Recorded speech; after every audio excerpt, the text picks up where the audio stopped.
শহুরে জীবনের ক্লান্তি মুছে নিজেদের আবার সজীব করে তুলতে চললাম পাশের রাজ্য উড়িষ্যা। সকাল সকাল সাঁতরাগাছি থেকে ধৌলি এক্সপ্রেস ধরে 4 ঘন্টার মধ্যে পৌঁছে গেলাম উড়িষ্যার বালাসোরে। স্টেশনের কাছেই অনেক হোটেল। আমরা উঠলাম হোটেল মা তারিণী রেসিডেন্সিতে।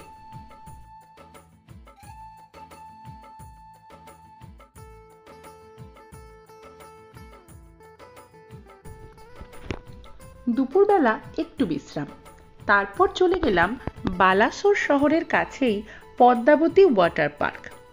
যদিও এর নির্মাণ কাজ এখনো চলছে, তবে বাচ্চাদের বিভিন্ন রাইড আর খোলা আকাশের নিচে সাজানো এত বড় একটা পার্কে মনের মতো সময় কাটিয়ে বালাসোরের প্রথম বিকেল থেকে সন্ধ্যা বেশ ঝলমলে হয়ে থাকলো।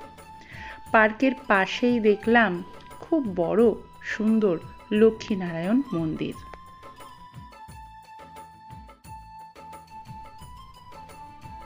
পরদিন সকাল থেকেই আকাশের মুখ ভার, মেঘের চাদর আর ঝিরঝিরি বৃষ্টির আদর নিয়ে বেরিয়ে পড়লাম আমরা।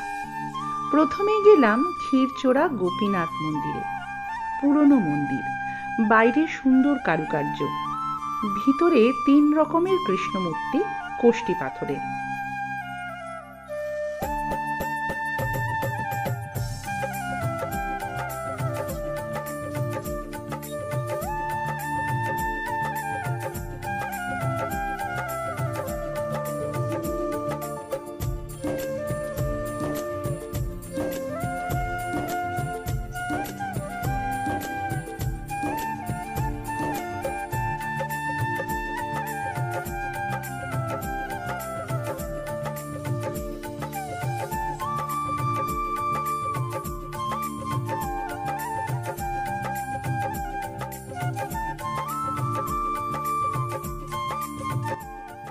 ক্ষীরচোরা গোপীনাথ মন্দির থেকে বেরিয়ে দুপাশের বৃষ্টি ভেজা প্রকৃতির শ্যামলিমা অনুভব করতে করতে এরপর আমরা পৌঁছে গেলাম ইমামি জগন্নাথ মন্দিরে। বেশ সুন্দর সাজানো বড় মন্দির প্রাঙ্গণ, উঁচু চূড়া থেকে উঠছে ধ্বজা। মূল মন্দিরের চারপাশে আরও ছোট ছোট অনেকগুলি মন্দির, জগন্নাথ, বলরাম, সুভদ্রা তুলসী মালায় সুসজ্জিত।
বাইরে তখন অঝোরে বৃষ্টি স্নান চলছে।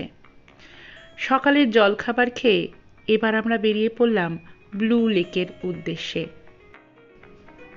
এইবার শুরু হলো পাহাড়। অবশ্য খুব বেশি উচ্চতা নয়, তবু দূরে নীল নীল পাহাড়ের ঢেউ মনটা একদম অন্য সুরে বেঁধে দিল। ব্লু লেক সত্যি অনবদ্য একটা জায়গা। চারিদিকে জল একেবারে গাঢ় নীলচে সবুজ, দূরে পাহাড়ের মাথায় মেঘের আদরের ঘোমটা। আহা, চোখের বড্ড আরাম চারিদিকে। মন ভরে ছবি তুলে আবার ঝিরঝির বৃষ্টি সাথে নিয়ে চললাম নীলকণ্ঠ পাহাড়ের নিচে জগন্নাথ দর্শনে। নীলকণ্ঠ মন্দিরের পাশেই আছে এখানে পুরনো রাজবাড়ি। পাহাড়ের ঠিক নিচে মন্দির। আমরা যখন পৌঁছালাম তখন জগন্নাথ দেব আহার গ্রহণ করবেন বলে মন্দির বন্ধ। বাইরে কয়েকজন মহিলা মন দিয়ে মালা গেঁথে চলেছেন, সেই সাজে সাজবেন মহাপ্রভু। কয়েক মিনিট পরে বিশাল সিংহারবে কপাট খুলল। দেখা দিলেন রাজবেশে ভাই বোন সমেত জগন্নাথ দেব। খুব সুন্দর আরতি দেখলাম এখানে। এরপর আমাদের আজকের প্রধান গন্তব্য পঞ্চলিঙ্গেশ্বর দর্শনের জন্য গাড়ি ছুটল। চারপাশের প্রকৃতি এক কথায় পাগল করা রূপে সেজে উঠেছে। শুনশান রাস্তা, দূরে পাহাড় আর মেঘের খেলা। সুন্দরী বর্ষা যেন তার পেখম মেলে ধরেছে আপন আনন্দে। গাড়ি এক জায়গায় এসে সরু রাস্তা ধরে পার্কিংয়ে পৌঁছলো। আমরা হাঁটা শুরু করলাম। পথের দুপাশে ছোট ছোট দোকান, মাঝে উঠে গেছে বৃষ্টি ভেজা পাহাড়ি পথ। প্রায় আধ ঘন্টা হেঁটে অবশেষে পৌঁছালাম মহাদেবের কাছে।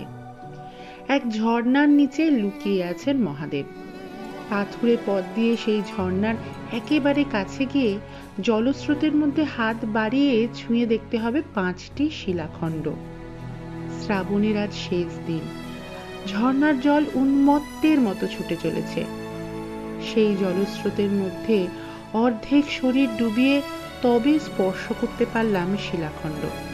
তাও কয়েক মুহূর্তের জন্যই সম্ভব। তারপর জলস্রোতের তীব্রতায় হাত এমনি সরিয়ে নিতে হবে। মনে মনে ভাবলাম, এই তো তার লীলা। পৃথিবীর যা কিছু অমৃত, যা কিছু সুন্দর, তা তো সবই ক্ষণস্থায়ী। জীবন চলমান, তাকে এইভাবেই বারবার স্পর্শ করতে হবে, কিন্তু ধরে রাখা যাবে না। চারিদিকে সবুজ জঙ্গলে ঢাকা, পাহাড় স্তব্ধ এবং মৌন। আবার সেই বর্ষা ধোয়া পথ দিয়ে ফিরে চললাম বালাসোরের দিকে, কিন্তু মন এখন বর্ষার আকাশের মতোই পূর্ণ, সমৃদ্ধ।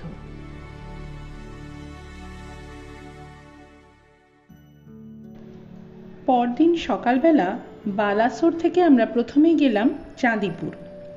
চাঁদিপুরের সমুদ্রের পাশেই রয়েছে খুব সুন্দর একটা মন্দির, তাতে রাধাকৃষ্ণের মূর্তি।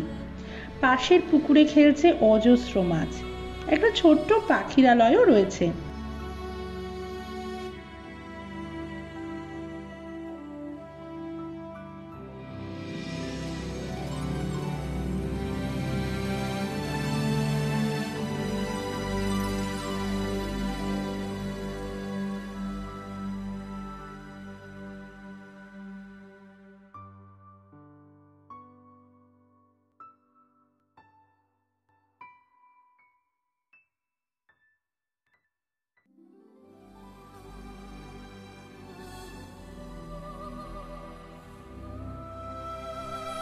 চাঁদিপুরেও অনেকগুলি থাকার জায়গা আছে। বালাসোরে না থেকে চাঁদিপুরে সোজা চলে এলেও থাকার জায়গার অভাব হবে না। উড়িষ্যায় এসে সমুদ্র না দেখতে পেলে মনটা কেমন কেমন করে। চাঁদিপুরের সমুদ্রের নিয়ম হলো, রাতে জোয়ারের জল উপকূলের কাছে এসে দাপিয়ে বেড়াবে, আর যত সকাল হবে আলো ঝলমল করবে, সমুদ্রের জল তত দূরে সরে যাবে। আমরা পৌঁছালাম সকাল 9টা নাগাদ। তখনও জল দূরে সরে যায়নি, তবে ধীরে ধীরে যে ঢেউ নিস্তেজ হয়ে আসছে তা বোঝা যাচ্ছে। ভিজে বালিতে পড়ে আছে সারা রাত উত্তাল সমুদ্রের ঢেউয়ের দাপাদাপির চিহ্ন। বালুচরের ওপর সমুদ্র ভালোবাসার প্রমাণ হিসেবে রেখে গেছে অজস্র ঝিনুক, শঙ্খ, আরো কত কি সম্পদ। সকালের সোনা রোদে চকচক করছে ভিজে সৈকত। দূরে চলে যেতে যেতে সে বলে যাচ্ছে, অপেক্ষা করো, সূর্য পাটে গেলে আবার আসবো তোমার কাছে, আবার সাজিয়ে দেব তোমাকে ঝিনুক মালায়।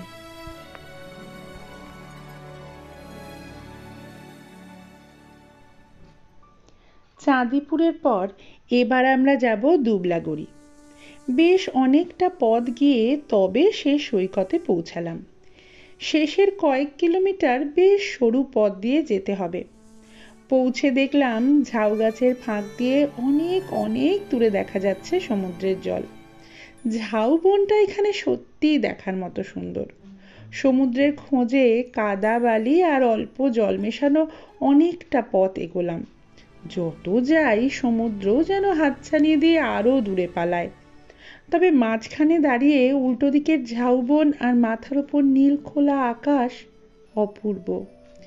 আকাশে মেঘ রোদের খেলা, দূরে ঝাউ গাছেরা হাওয়ার একদিকে হেলে যেন কোথায় উড়ে যেতে চাইছে। অনেকক্ষণ এই স্তব্ধ পৃথিবীর দিকে বিস্ময় নিয়ে তাকিয়ে থাকা যায়। সমুদ্র অনেক দূরে, তাও যেন কত সুন্দর, কত মধুর। এবারের মতো সমুদ্র দেখা এখানেই শেষ। ফিরতে হবে বালাসোরে। ফেরার পথেই দেখলাম বুড়িবালাম। ছোটবেলায় ইতিহাসের পাতায় ছোট্ট একটা উজ্জ্বল শব্দ, আজও মনে আছে। বিপ্লবী বীর বাঘা যতীন আর বুড়িবালামের যুদ্ধ। গাড়ি থেকে নেমে ছুটে গেলাম সেই বুড়িবালামের তীরে। এও তো এক তীর্থক্ষেত্র। পড়ন্ত বিকেলের শেষ আলো তখন বুড়িবালামের কালো জলে ক্লান্তি ছড়িয়েছে। চারিদিকে ঝোপে ঝাড়ে ঘেরা বুড়িবালাম বৃদ্ধা রমণীর মতোই সমস্ত ইতিহাস বুকে লুকিয়ে আজ গতিহীন। বালাসোরে পৌঁছে দেখলাম ওখানকার বিখ্যাত কালী মন্দির, পুরনো মায়ের মন্দির, তার আভিজাত্যে এখনো উজ্জ্বল। মাতৃদর্শন করে ফিরে এলাম হোটেলে। কাল ভোরে বাড়ি ফেরার ট্রেন। এবারের মতো বিদায় উড়িষ্যা। আবার দেখা হবে নতুন কোনো জায়গায়, আবিষ্কার করব নতুন কোনো সৌন্দর্য।